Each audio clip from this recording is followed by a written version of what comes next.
In this video, I'm going to show you how you can easily turn off Safe Search on your iPhone. Be sure to watch the video to the very end so you don't make any mistakes, and of course do not forget to like this video and subscribe to my channel.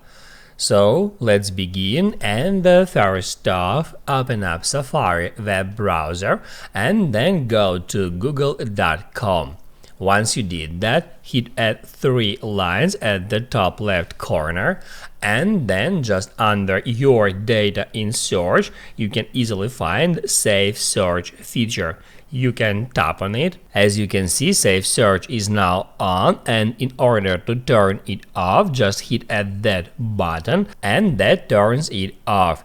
When Safe Search is off, you'll see the most relevant results for your search, which may include explicit content like images of violence. Now you can write down in the comments below if you have any questions about that tutorial, hit the like button if you liked that video, and see you in the next one.